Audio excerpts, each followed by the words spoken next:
Hello नमस्कार साथियों, स्वागत है आप सभी का शालू आर्ट क्लास में। चैप्टर 15 पूर्व पश्चिम की सौंदर्य शास्त्र की तुलनात्मक व्याख्या, रस और सौंदर्य बोध का कला में स्थान, कला रसास्वादन एवं षडंग। चलिए इस चैप्टर को आज हम लोग पढ़ेंगे। सबसे पहले आप लोगों से रिक्वेस्ट है, जो लोग पहली बार मेरा चैनल देख रहे हैं, मेरे चैनल पे एकदम नए हैं, प्लीज़ सब्सक्राइब करके बेल आइकन ज़रूर दबा लें। एग्ज़ाम नज़दीक आ रहे हैं, यूँ तो आपकी पढ़ाई बहुत अच्छी चल रही होगी। यूट्यूब पे ढेरों चैनल्स चल रहे हैं स्टडी के लिए। फिर भी अगर आप बहुत ही ईजी और विस्तार पूर्वक एक एक क्वेश्चन को पढ़ना चाहते हैं, जिनमें से कोई भी क्वेश्चन आउट नहीं होगा, तो प्लीज़ मेरे चैनल को ज़रूर सब्सक्राइब कर लें और रोज़ देखें। चलिए, तो सबसे पहले जो है पूर्व पश्चिम की सौंदर्य शास्त्र की तुलनात्मक व्याख्या से क्वेश्चन लेंगे। सबसे पहला है एस्थेटिक्स शब्द की उत्पत्ति हुई है, ऑप्शन नंबर ए सही हो जाएगा, यूनानी भाषा से। अगला प्रश्न है सौंदर्य शास्त्र के जनक, फादर ऑफ एस्थेटिक का नाम क्या है, तो ऑप्शन नंबर डी सही हो जाएगा, बाउमगार्टन।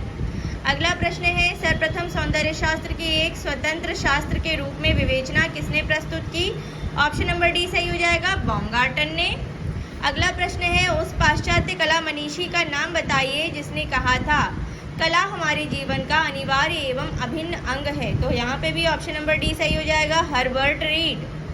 अगला प्रश्न है महान दार्शनिक अरस्तु ने कला की परिभाषा में किस तत्व को महत्व दिया, ऑप्शन नंबर सी सही हो जाएगा, अनुकरण का सिद्धांत। अगला प्रश्न है कला सत्य की अनुकृति है, यह किसका कथन है, ऑप्शन नंबर बी सही हो जाएगा, टॉल्स्टॉय का। अगला प्रश्न है कला में मनुष्य अपनी अभिव्यक्ति करता है, किसने कहा है, option number C Rabindranath Tagore ने। अगला प्रश्न है भारतीय सौंदर्य शास्त्र में ध्वनि सिद्धांत का प्रतिपादक कौन है, ऑप्शन नंबर ए सही हो जाएगा, आनंदवर्धन। अगला प्रश्न है कला दमित भावनाओं का परिणाम है, किसने कहा, ऑप्शन नंबर ए सही हो जाएगा, फ्राइड ने। अगला प्रश्न है पाणिनि द्वारा रचित अष्टाध्यायी में शिल्प शब्द का प्रयोग किन कलाओं के लिए किया गया, ऑप्शन नंबर डी ललित कला तथा उपयोगी कला के लिए। अगला प्रश्न है ललित कलाएं कितने प्रकार की होती हैं, ऑप्शन नंबर हमारा सी सही हो जाएगा, 5 प्रकार की। अगला प्रश्न है निम्न दार्शनिकों का सही कालबद्ध क्रम चुने। चलिए देख लेते हैं क्या क्या है। तो यहाँ पे हमारा जो है ऑप्शन नंबर बी सही हो जाएगा, बी के हिसाब से प्लेटो सबसे पहले, फिर प्लॉटिनस, फिर देकार्ता, फिर कॉलिंगो, ठीक है। चलिए अगला प्रश्न है सौंदर्य क्या है, ऑप्शन नंबर डी यानी कि रस निष्पत्ति है। अगला प्रश्न है कला अभिव्यंजना है, यह किसने कहा, ऑप्शन नंबर ए क्रोचे ने। अगला प्रश्न है किस दार्शनिक का अभिमत है सौंदर्य ही अभिव्यंजना है, ऑप्शन नंबर ए क्रोचे का। अगला प्रश्न है सौंदर्य उद्देश्य विहीन स्वदेशिता है, यह उक्ति किसने दी, ऑप्शन नंबर बी कांट ने। अगला प्रश्न है सौंदर्य भावना का हस्तलेख है, यह किसका कथन है, ऑप्शन नंबर बी सही हो जाएगा, एमर्सन का। अगला प्रश्न है भारतीय सौंदर्य शास्त्र के प्रथम दार्शनिक थे, ऑप्शन नंबर सी भरत। अगला प्रश्न है लावण्य योजना किसे कहते हैं, ऑप्शन नंबर सी बाह्य सौंदर्य व्यंजन को। चलिए निम्नलिखित में से कौन सा या कौन से हैं कथन देख लेते हैं क्या क्या है। सौंदर्य वह शराब है जो रखने व देखने वाले दोनों को ही नशीला बनाती है, और दूसरा है प्रकृति की सुंदरता सौंदर्य का प्रतिबिंब है।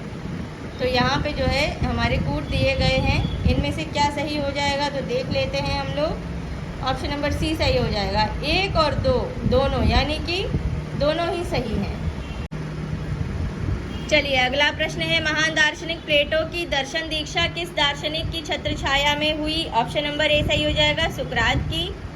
अगला प्रश्न है निम्न में से कौन सा भेद दार्शनिक हीगल द्वारा बताए हुए कला के वर्गीकरण का हिस्सा नहीं है, ऑप्शन नंबर ए सही हो जाएगा, अमूल। अगला प्रश्न है कला के सौंदर्यात्मक रसास्वादन के बारे में किसका कथन है, रोमांटिक कला में अपने विघटन की प्रक्रिया अंतर्निहित होती है, ऑप्शन नंबर डी सही हो जाएगा, हीगल। अगला प्रश्न है रस और सौंदर्य बोध का कला में स्थान, तो मतलब इससे हम क्वेश्चन पढ़ेंगे, रस का अर्थ क्या है, तो ऑप्शन नंबर हमारा डी सही हो जाएगा, दर्शक के मन में उत्पन्न आनंद की अनुभूति ही रस है, ऑप्शन नंबर डी। अगला प्रश्न है रस सिद्धांत का प्रतिपादन किसने किया, ऑप्शन नंबर ए सही हो जाएगा, अभिनव गुप्त ने। अगला प्रश्न है रस की उत्पत्ति को सबसे पहले किसने परिभाषित किया? ऑप्शन नंबर सी सही हो जाएगा, भरत मुनि ने। अगला प्रश्न है, चित्र में कितने रस दिखाई देते हैं? ऑप्शन नंबर ए सही हो जाएगा, 9। अगला प्रश्न है, रस कितने प्रकार के होते हैं? ऑप्शन नंबर ए सही हो जाएगा, 9। अगला प्रश्न है, भरत मुनि ने अपने ग्रंथ में कितने प्रकार के रसों का उल्लेख किया? ऑप्शन नंबर हमारा सी सही हो जाएगा, 8।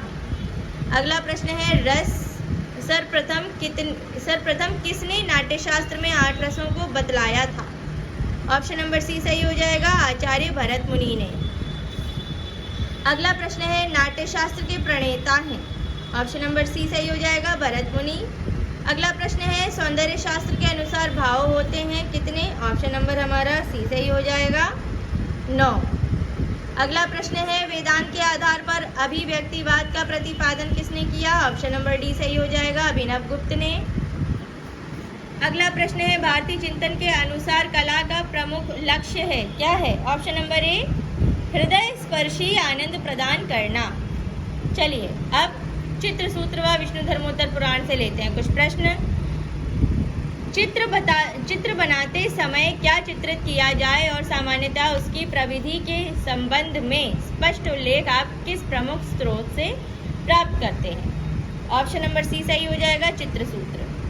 अगला प्रश्न है, कला नाम प्रवरम चित्रम धर्मार्थ मोक्षदम किस पुस्तक से उद्धृत है? ऑप्शन नंबर सी सही हो जाएगा, चित्र सूत्र से। अगला प्रश्न है, चित्र सूत्र कितने भागों में विभक्त है? ऑप्शन नंबर बी सही हो जाएगा, 9। अगला प्रश्न है, कलागुण की खान चित्र सूत्र किस पुराण में जुड़ा हुआ है? ऑप्शन नंबर सी सही हो जाएगा, विष्णु धर्मोत्तर पुराण में। अगला प्रश्न है, चित्र लक्षणम के रचयिता हैं? ऑप्शन नंबर सी, राजा भयजीत। अगला प्रश्न है, पौराणिक रूप से चित्रकला की उत्पत्ति से संबंधित कथा का वर्णन मिलता है? ऑप्शन नंबर बी, चित्र लक्षणम में। अगला प्रश्न है, विष्णु धर्मोत्तर किससे संबंधित है? ऑप्शन नंबर सी, नाटक से। अगला प्रश्न है, विष्णु धर्मोत्तर पुराण किस काल का है? ऑप्शन नंबर बी, गुप्त काल का। चलिए अब षडंग से कुछ प्रश्न लेते हैं। षडंग किससे संबंधित है? ऑप्शन नंबर ए सही हो जाएगा, चित्रकला से। अगला प्रश्न है, भारतीय चित्रकला के षडंग का लेखक कौन है? ऑप्शन नंबर सी, यशोधर पंडित। तो चलिए अब नेक्स्ट क्वेश्चन है, भारतीय चित्रकला के 6 अंगों का विस्तृत विवरण किस ग्रंथ में मिलता है? ऑप्शन नंबर ए सही हो जाएगा, यशोधरकृत जयमंगला में। अगला प्रश्न है, नाट्यशास्त्र में भरत ने कितने भावों का विवेचन किया है? ऑप्शन नंबर सी सही हो जाएगा, 49। अगला प्रश्न है, रौद्र रस का रंग क्या है? ऑप्शन नंबर सी सही हो जाएगा, लाल। अगला प्रश्न है, वह कौन भारतीय सौंदर्य शास्त्री है जिसने यह उक्ति लिखी, साहित्य संगीत कला विहीन है? ऑप्शन नंबर डी सही हो जाएगा, भर्तृहरि। अगला प्रश्न है, कामसूत्र के रचयिता का नाम है? Option number B, Vatsyayan. अगला प्रश्न है, एक प्राचीन शास्त्र का नाम बताइए जिसमें कलाओं की कुल संख्या 64 बताई गई है? ऑप्शन नंबर हमारा बी सही हो जाएगा, कामसूत्र। अगला प्रश्न है, वात्सायन के कामसूत्र में कितनी कलाओं का उल्लेख है? Option number A, 64। अगला प्रश्न है, कश्मीर के प्रसिद्ध सौंदर्य शास्त्री क्षेमेंद्र ने निम्न में से किस ग्रंथ को लिखा? ऑप्शन नंबर हमारा सी सही हो जाएगा, कला विलास। अगला प्रश्न है, एक सफल शैक्षणिक पाठ्यक्रम में किसका महत्व है? ऑप्शन नंबर ए सही हो जाएगा, कला का। अगला प्रश्न है, भारतीय चित्रकला की विशेषता है? ऑप्शन नंबर सी सही हो जाएगा, अंतःकरण की प्रेरणा। अगला प्रश्न है, किस लेखक ने षडंग की रचना अपनी टीका में की? ऑप्शन नंबर हमारा जो है डी सही हो जाएगा, यशोधर पंडित ने। अगला प्रश्न है, इनमें से कामसूत्र की टीकाकार कौन है? ऑप्शन नंबर सी सही हो जाएगा, यशोधर पंडित। अगला प्रश्न है, वात्सायन रचित कामसूत्र की व्याख्या या टीका में कला के षडंग का उल्लेख किसने किया? ऑप्शन नंबर सी, यशोधर ने। और आज का लास्ट क्वेश्चन, जयमंगला का लेखक कौन है? ऑप्शन नंबर ए सही हो जाएगा, यशोधर पंडित।